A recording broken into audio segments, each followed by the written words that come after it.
Hello everyone, welcome to my channel. मैं हूं मनोज शर्मा और आज की क्लास में हम करने जा रहे हैं एनपीओ को आगे कंटिन्यू। आपको याद हो पिछली क्लास में हमने एनपीओ के जो है अब तक 8 वीडियो डल चुकी हैं, 8 वीडियो डल चुकी हैं। पिछली क्लास में हमने इसका फॉर्मेट सीख लिया था कि इनकम एंड एक्सपेंडिचर अकाउंट कैसे बनता है। शुरू से करते आ रहे हैं बेसिक से। आपको याद हो बेसिक में हमने इसका इंट्रोडक्शन कर लिया था कि एनपीओ क्या है, नॉन प्रॉफिट ऑर्गेनाइजेशन क्या है, फिर फंड बेस अकाउंटिंग कर लिया था, ट्रीटमेंट ऑफ सब्सक्रिप्शन कर लिया था, एंडाउनमेंट फंड किसको बोलते हैं वो सीख लिया था। उसके बाद कंज्यूमेबल गुड्स का ट्रीटमेंट, और पिछली क्लास में अब इनके लेजर अकाउंट की बारी आ गई। पिछली क्लास में हमने इसका फॉर्मेट बता दिया था कि इनकम एंड एक्सपेंडिचर अकाउंट कैसे बनता है। आज उसके ऊपर एक बहुत अच्छा क्वेश्चन लेके आए हैं, खुद वो क्वेश्चन बनाए हैं और उसमें मैंने कोशिश करी है काफ़ी पॉइंट डालने की, जिससे कि हमारा ये चैप्टर आपको एक ही बार में क्लियर हो जाए। तो जरा देखते हैं क्वेश्चन आपके सामने। देखो ये दे रखा है। नॉर्मली आपको क्या होगा, रिसिप्ट एंड पेमेंट अकाउंट दे रखा होगा। ये रिसिप्ट एंड पेमेंट अकाउंट है। इसमें डेबिट साइड रिसिप्ट वाली है और क्रेडिट साइड पेमेंट वाली है। जर्नली इसके अंदर क्या है, 3 या 4 ही एडजस्टमेंट आएंगी मैक्सिमम, क्योंकि 5 मार्क्स की वेटेज है। टोटल 10 मार्क्स की वेटेज है चैप्टर की। उसमें 3 क्वेश्चन आएंगे, एक 2 मार्क्स का, एक 3 मार्क्स का और एक 5 मार्क्स का। 90% चांसेज हैं कि इनकम एंड एक्सपेंडिचर 5 मार्क्स में आएगा। तो आज उसी को सीखते हैं कि कैसे बनता है वो। तो आपको रिसिप्ट एंड पेमेंट दिया होगा ऐसे, उससे हमें इनकम एंड एक्सपेंडिचर अकाउंट बनाना है। पहले तो हम ये क्वेश्चन देखते हैं। ये इधर जो लिखा हुआ है, मैंने क्वेश्चन लिखा हुआ है ब्लू से, तो जरा क्वेश्चन देखते हैं। लिखा है the following is the receipt and payment of sports club for the year ended this 31 मार्च। आपको डेट याद रखनी है, 31 मार्च 21 की ये डिटेल्स है। इधर सब्सक्रिप्शन और ये कैश बैलेंस। सबसे पहले टू बैलेंस भी दी, दैट इज कैश बैलेंस। वैसे मैंने लिख भी दिया ब्रैकेट में। अल्टीमेट ये मेरी क्या है, जिसको रिसिप्ट एंड पेमेंट बोलते हैं, ये कैश बुक होती है और कैश बुक के ओपनिंग बैलेंस को कैश बैलेंस बोलते हैं, बैलेंस शीट को क्लोजिंग कैश बैलेंस। ये रिसिप्ट आई है, उधर पेमेंट है, फिर इनकी एडजस्टमेंट है। तो हमें जरा एक चीज़ याद रखनी है, नॉर्मली आपको सब्सक्रिप्शन की जरूर एडजस्टमेंट आएगी। ये देखो ये आ गई सब्सक्रिप्शन की, ये एडिशनल इन्फॉर्मेशन मीन्स एडजस्टमेंट। उसके बाद ऐसे ही जिस चीज़ का भी जो कंज्यूमेबल गुड्स हम करते होंगे उसकी भी एडजस्टमेंट आएगी। जैसे देखो इसमें स्पोर्ट्स गुड्स हमारा है, स्पोर्ट्स ये क्लब है हमारा, स्पोर्ट्स मटेरियल परचेज हुआ और उसके ओपनिंग क्लोजिंग स्टॉक दे दिए।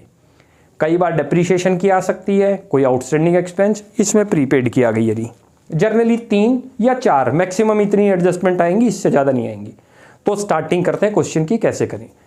देखो ये बिल्कुल P&L अकाउंट की तरह है, just like a P&L account. याद करो 11th में, ये मेरी एक्सपेंस वाली साइड है, हमने लिख भी दिया एक्सपेंडिचर, इधर इनकम। ऊपर लिखते हैं income and expenditure account for the year ending 31 मार्च 21। ये एक्रूअल बेसिस पर बनता है। एक्रूअल बेसिस क्या है वो मैंने पिछली क्लास में भी समझाया था, जब हमने इसका जो है फॉर्मेट आपको सिखाया। यानी कि जिस ईयर का हम बना रहे हैं, हम बना रहे हैं 1 अप्रैल 20 से लेके 31 मार्च 21 तक। तो उस बिटवीन में जो भी एक्सपेंस या इनकम होंगे इसमें आएंगे, लेकिन जिनका लिंक उनसे नहीं बनेगा उनको माइनस कर देंगे। तो अब जरा शुरुआत करते हैं। सबसे पहले हम पेमेंट से भी कर सकते हैं या इधर से कर सकते हैं, जिधर मर्जी से हम शुरुआत करें कोई दिक्कत नहीं है। देखो सबसे पहले उधर से पेमेंट में देखते हैं कौन सी रेवेन्यू नेचर की और कौन सी कैपिटल नेचर की है। कैपिटल नेचर मीन्स कौन सी असेट्स हो जाएगी। सैलरी हमारी रेगुलर नेचर की है, सैलरी लिखो। सैलरी की नीचे एडजस्टमेंट देखो कोई है, कोई नहीं है, डायरेक्ट आ जाएगी ये सैलरी। कितनी सैलरी दे रखी है, 5000। अगला स्टेप चलो जी। अगला क्या दे रखा है, चैरिटी। नॉर्मल एक्सपेंस है, ले लो चैरिटी, ये लो। कितनी दे रखी है, 2500। उसके बाद आगे देखो इन्वेस्टमेंट, यहाँ नहीं आएगी। इन्वेस्टमेंट क्या है हमारी, कैपिटल नेचर की है, ये नहीं आएगी, लेकिन इसका इंटरेस्ट आ जाएगा। इसके ऊपर क्या दे रखा है, 10%। तो 10% जरा कैलकुलेट करें कितना बनता है, 1000 रुपी। अब आपको ये याद रखना है कि हमें रिसीप्ट साइड में 1000 मिलना चाहिए, जबकि मिला कितना है, देखो ये रहा खाली 600। तो जब अभी इसकी बारी आएगी ना, तब वहाँ ध्यान रखेंगे कि इसको किधर लिखना है। अब अगले चलते हैं। इलेक्ट्रिसिटी चार्जेज नॉर्मल एक्सपेंस है, ले लो इलेक्ट्रिसिटी, ले लो। कितना अमाउंट है, 1500। आगे चलो जी, ये क्वेश्चन आपके सामने है, ये सॉल्यूशन है। उसके बाद स्पोर्ट्स मटेरियल। अब ये देखो कंज्यूमेबल गुड्स का ट्रीटमेंट जो हमने कराया था, एक स्पेशल वीडियो डाल रखी है, आप उसको वॉच कर लेना, वरना अब यहाँ हल्का सा हम जो है इसको पिछला भी रिकॉल कर लेंगे। बेस इसको मानते हैं, यानी कि पूरे साल में हमने इतने की परचेजिंग करी है। कितने की परचेजिंग है? 11,000। इसको यहाँ लिखो, स्पोर्ट्स मटेरियल कितना दे रखा है, इनर कॉलम में लिख लो। अब ये देखो दो स्टॉक आ गए, एक ओपनिंग स्टॉक है और एक क्लोजिंग स्टॉक है। लेट करो मैं आपसे ही पूछता हूं कि जो क्लोजिंग स्टॉक था आपका, ये देखो ओपनिंग स्टॉक स्पोर्ट्स मटेरियल कितना दे रखा है, ओपनिंग स्पोर्ट्स मटेरियल है 4,000, क्लोजिंग स्पोर्ट्स मटेरियल कितना दे रखा है, लिखा है sports material end of the year means closing कितना दे रखा है, ये तो 3 और ये कितना है 4। आप एक बताओ जो क्लोजिंग होगा वो कब यूज हुआ होगा? इस ईयर में नहीं हुआ, नेक्स्ट ईयर होगा, तो क्या करना चाहिए माइनस। जो साल के स्टार्टिंग में ही था वो कब यूज हुआ होगा? इस ड्यूरिंग द ईयर में, तो ऐड कर दो। ओपनिंग को ऐड करना है और क्लोजिंग स्टॉक को माइनस, सीधा है। ये लो जी, ये ओपनिंग स्टॉक और माइनस कर दो क्लोजिंग स्टॉक। कितना है देख लो जी, एक तो 4 है तो 4 इस साल यूज हो गया और जो नेक्स्ट होगा वो माइनस हो जाएगा। माइनस के लिए हम इसको ब्रैकेट कर देते हैं, तो ये 12,000 आ गया। आगे चलो जी, अब आ रहा है इंश्योरेंस, इसकी भी एडजस्टमेंट आ गई। देखो ये रही, क्या है उसको भी अच्छी तरह देखना है। मैंने इसमें इसीलिए एडजस्टमेंट ऐसी ली हैं जो बेसिकली एग्जाम में पूछी जाती हैं, तो आप बहुत ध्यान से रखना। ये कंज्यूमेबल गुड्स का जो मटेरियल कंज्यूम्ड का था ट्रीटमेंट वो भी हो गया। ज़्यादातर आपको या तो आउटस्टैंडिंग सैलरी दे रखा होगा या प्रीपेड रेंट या प्रीपेड इंश्योरेंस, तो एक इंश्योरेंस की एडजस्टमेंट आ गई। क्या लिखा है? इंश्योरेंस पेड अप टू 30 जून। आप याद रखो इंश्योरेंस कभी भी ना तो 11 मंथ का पे होगा ना मोर देन 12 मंथ का, हमेशा ये ईयरली पे होता है। तो अल्टीमेट हमने इंश्योरेंस कितना पे कर रखा है? 4,000 for 12 month. It will be divided by 12। और कितने मंथ एक्सटेंड कर गए, कितने मंथ आगे तक का दे गए? 3 मंथ्स का। इसका मतलब ये इंश्योरेंस 3 मंथ एडवांस चला गया, तो कितना निकल जाएगा? आप यहाँ निकाल लो, प्रीपेड हो गया। कितना इंश्योरेंस था? 4,000 माइनस कर दो इसमें से प्रीपेड। कैलकुलेट करना आ गया प्रीपेड या नहीं? ये रहा, ये मैं बता भी देता हूँ यहीं पर कैलकुलेशन देखो, आपको छोटी सी दिखाता हूँ। 4,000 डिवाइडेड बाई 12 करो और जितने मंथ का प्रीपेड है ये निकाल लिया हमने। ये लो ऐसे निकाल लो आप, नहीं तो ये वर्किंग में दिखा देंगे हम कि प्रीपेड हम कैसे लेके आए।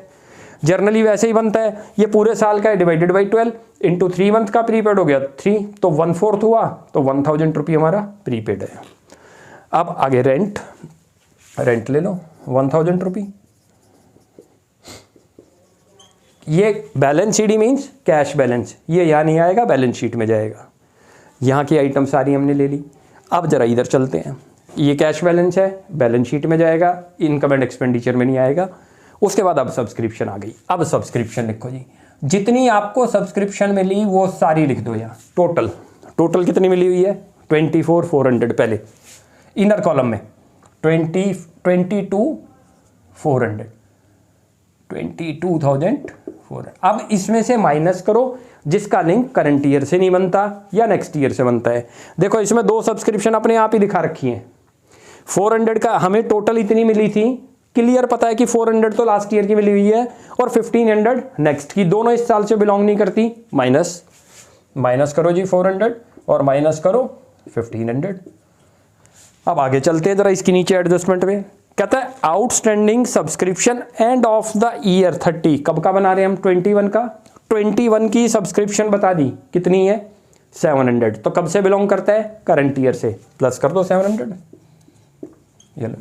उसके बाद आगे advance subscription beginning of the year, पिछले साल से कैरी फॉरवर्ड होके आई है, तो कब के लिए थी वो? करंट ईयर के लिए। प्लस हो जाएगी 500। जैसे ये देखो, ये प्रीपेड कब के लिए थी? 22 के लिए, तो क्या हो जाएगी? ये एंड ऑफ द सब्सक्रिप्शन थी, माइनस कर दी। ये बिगिनिंग की सब्सक्रिप्शन है, प्लस इसकी भी सेपरेट वीडियो है, आप उसमें वॉच कर लेना। 500 प्लस। तो ओवरऑल अब जरा यहां से हम चेकिंग करते हैं, तो कितना प्लस हो रहा है और कितना माइनस हो रहा है वो देख लेते हैं। 21,700 आ गया इसका आंसर यदि हम करते हैं तो। ये लो, इसको प्लस माइनस, ये भी ट्रीटमेंट हो गया। अब आगे चलो जी, इसमें देखो मैंने 2 डोनेशन ले ली, इसीलिए आपको सिखाने के लिए इस क्वेश्चन में बहुत अच्छे पॉइंट लिए हैं। ये जर्नल डोनेशन है, कुछ नहीं लिखा हुआ, लेकिन इसके आगे क्या लिखा गया था? स्पेसिफिक हो गई, तो ये जर्नल नहीं है, ये यहाँ नहीं आएगी। डोनेशन सिंपल है, ले लो डोनेशन, जर्नल डोनेशन जिसको बोलते हैं। मैंने इसीलिए 2 डोनेशन लिखी थी जिससे आपको अच्छी तरह से क्लियर हो जाए। आगे लेगेसी की भी एक सेपरेट वीडियो डली हुई है, याद रखना। इसके आगे भी कुछ नहीं लिखा हुआ तो क्या मानेंगे इसको, जर्नल लेगेसी। तो यहीं पर आ जाएगी, ये लो जी 2000 रुपी। उसके बाद अब ये पॉइंट आ गया, इसमें अब वहाँ से लिंक बनाना होगा आपको। यहाँ लिखो जी बाय इंटरेस्ट ऑन इन्वेस्टमेंट, क्योंकि इनकम है हमारी, इन्वेस्टमेंट नहीं आएगी, यहाँ इनकम आएगी। कितनी मिली है हमें, ये देखो 600 तो मिल गई, और प्लस कितनी नहीं मिल पाई, जो एक्रूड हो गई। कितनी एक्रूड हो गई, 400। ये कैसे पता चला, यहाँ से कैलकुलेट कर लो। 10% का मीन्स रेट ऑफ इंटरेस्ट है। इन्वेस्टमेंट कितने की हुई थी, 10,000 की, तो उसका 10% कितना हो गया, 1,000 हमें मिलना चाहिए था। डेट मेंशन नहीं है कि कब इन्वेस्टमेंट बाई हुई है, तो हम ये मान के चलते हैं बिगिनिंग में बाई हुई है। यदि डेट मेंशन होती तो डेट के अकॉर्डिंग इंटरेस्ट कैलकुलेट हो जाएगा। जब कुछ नहीं लिखा हो तो आप हमेशा एज्यूम करोगे इसके ऊपर हमें होल ईयर का इंटरेस्ट मिलेगा। कोई डेट नहीं है कि इन्वेस्टमेंट कब मेड हुई, ना नीचे दे रखा है इन्फॉर्मेशन में, ना वहाँ लिखा हुआ। तो पूरे साल का इंटरेस्ट मिलेगा। कितना मिलना चाहिए था, 1,000, out of which only 600 received. तो कितना अनरिसीव्ड हो गया, 400, दैट इज एक्रूड इंटरेस्ट। ये लिख दिया, ये लो जी। लाइफ मेंबरशिप फी पिछली क्लास में बताया था, ये भी कैपिटलाइज्ड है, यहाँ नहीं आएगी। आपको इसमें ऐसे ऐसे मैंने पॉइंट डाले अपनी तरफ से जिससे एक ही क्वेश्चन में काफ़ी कुछ कवर हो जाए। जैसे डोनेशन थी तो दोनों ले ली, एक पे डोनेशन के आगे कुछ नहीं लिखा, एक पे आगे डोनेशन फॉर बिल्डिंग लिख दिया, तो ये तो स्पेसिफिक हो गई। स्पेसिफिक जो होगी वो कैपिटलाइज्ड हो जाएगी, रेवेन्यू नेचर की नहीं है, यहाँ आ जाएगी। लाइफ मेंबरशिप फी हमेशा ही कैपिटलाइज्ड होगी, उसके बारे में कभी भी नॉन कैपिटलाइज्ड नहीं है, यानी कि वो रेवेन्यू नेचर की नहीं होती, वो कैपिटल नेचर की रहेगी। तो मेरे ख्याल से अब ये क्वेश्चन हो गया, इसको जरा सॉल्व करते हैं। इधर का यदि हम टोटल करें और कोई आइटम नहीं बची, देखो यहाँ से ये भी नहीं आना, हमने सारी आइटम ले ली। अब टोटल कर लेते हैं। इधर का टोटल बन गया आपका 27,700 और ये 27,700। इधर आपका आ गया जी 27 सरप्लस। ये लो, ये हमारा आंसर हो गया, सरप्लस खत्म जी। यही निकालना था हमें। मेरे ख्याल से कोई डाउट नहीं हुआ होगा। बहुत ध्यान से क्वेश्चन करना है। एक बार इसको जरा सा हल्का सा और कराता हूँ आपको। देखो, पहले कोई सी भी साइड ले सकते हैं, इधर की लोगे तो इधर लिखनी है, और इधर की लेनी है पेमेंट की तो वो एक्सपेंडिचर वाली साइड दिखानी है। सैलरी की कोई एडजस्टमेंट नहीं थी, डायरेक्ट सैलरी ले ली। नंबर 2 चैरिटी की कोई नहीं थी, डायरेक्ट हमने चैरिटी की ले ली। नंबर 3 उसके बाद ये था इन्वेस्टमेंट, इसकी इनकम इधर आनी थी, तो क्योंकि इन्वेस्टमेंट तो आनी नहीं, वो कैपिटलाइज्ड है। नंबर 4 पे क्या है, इलेक्ट्रिसिटी चार्जेज, वो ले लिया। फिर स्पोर्ट्स मटेरियल, तो इसके ओपनिंग और क्लोजिंग स्टॉक दे रखे थे, तो उसकी हमने बता रखा है कंज्यूमर गुड्स का ट्रीटमेंट। जितनी पेमेंट की वो लेंगे, उसको बेस बनाएंगे जैसे एरा, और जो ओपनिंग है वो इस बार यूज हुआ, जो क्लोजिंग बच गया वो नेक्स्ट ईयर यूज हो गया, इसलिए माइनस। सीधी कॉन्सेप्ट याद रख लो, जो इस बार यूटिलाइज हो गया तो प्लस होना है, जो नहीं हुआ तो वो नेक्स्ट ईयर के लिए हो गया, वो माइनस हो जाएगा ये। उसके बाद इंश्योरेंस का पॉइंट था, तो नीचे उसके बारे में था, प्रीपेड है 3 मंथ्स का, तो हमने वो कैलकुलेट कर लिया, यहीं दिखा दिया आपको कैलकुलेट करके। फिर आगे रेंट आ गया। इधर से सब्सक्रिप्शन का पॉइंट है, उसकी एडजस्टमेंट जरूर आएगी। सब्सक्रिप्शन की बताया था 2 आउटस्टैंडिंग हो सकती हैं और 2 ही प्रीपेड। इस क्वेश्चन में 4 ही ली हमने। ये आपकी देखो आउटस्टैंडिंग मिली हुई है, बिगिनिंग है, और ये एंड वाली आउटस्टैंडिंग, ये माइनस होगी और ये प्लस, वही हमने किया वगैरह, ये माइनस और नीचे जो दे रखी थी वो प्लस। ये नेक्स्ट ईयर के लिए है तो इस ईयर से बिलोंग नहीं करती, माइनस कर दी हमने। जो एडवांस सब्सक्रिप्शन बिगिनिंग थी, जो पिछले साल आई थी करंट ईयर के लिए, वो हमने क्या कर दी, ऐड कर दी, ये लिख दिया। उसके बाद 2 डोनेशन ली, जानबूझ के ली जिससे आपको क्लियर हो जाए। तो जो डोनेशन जर्नल है, जर्नल आ जाएगी। जो स्पेसिफिक है, स्पेसिफिक की पहचान भी क्या होती है, जब कभी उसके आगे 4 लिख दे, यानी कि किस काम के लिए आ रही है, वो स्पेशल काम है कि बिल्डिंग बनाने के लिए, तो वो यहाँ नहीं आएगी, वो कैपिटलाइज्ड होगी। आगे लेगेसी, लेगेसी के बारे में कुछ नहीं है तो हमेशा जर्नल मानी जाएगी। इसके बारे में भी आगे आ जाए लेगेसी फॉर बिल्डिंग, तो फिर ये भी नहीं आएगी, लेगेसी ले ली। अब ये इंटरेस्ट ऑन इन्वेस्टमेंट इनकम का सोर्स था, तो इधर लिखेंगे। कितना मिलना चाहिए था वो यहाँ से निकाल लिया था हमने, कितना मिला बस 600, तो पूरा लिखो यहाँ पर। आगे चलो जी, ये कैपिटलाइज्ड आएगी नहीं, उसका इधर का फिर टोटल कर लेंगे, इधर का टोटल। इनकम सोर्स यानी कि जो हमारे सोर्सेज थे वो हमारे ज़्यादा हुए और जो एक्सपेंडिचर है वो कम हुए, तो ये जो डिफरेंस आ गया ये क्या आ गया हमारा, प्रॉफिट आ गया। ये लो, इसको प्रॉफिट ना बोल के क्या बोलते हैं हम यहाँ, सरप्लस। यानी कि हम ये तो ज़रूर जानना चाहेंगे भाई स्पोर्ट्स क्लब हम चला रहे हैं तो उसमें हमारे पास इनकम ज़्यादा आई है या जो है एक्सपेंडिचर ज़्यादा हो गई। तो ज़्यादा आई है तो उसको प्रॉफिट नहीं बोलते क्योंकि हमारा सोशल वर्क है, दैट इज कॉल्ड सरप्लस। तो मे बी शायद आपको क्लियर हो गया होगा। इस क्वेश्चन को यहाँ से उतारो, इसमें मैंने बहुत अच्छे पॉइंट लिए हैं और इसको 2-3 बार प्रैक्टिस करो। कोई डाउट लगता है आप कमेंट सेक्शन में पूछें। वीडियो अच्छी लगी तो प्लीज़ इसको लाइक एंड सब्सक्राइब करें। Thanks for watching my video.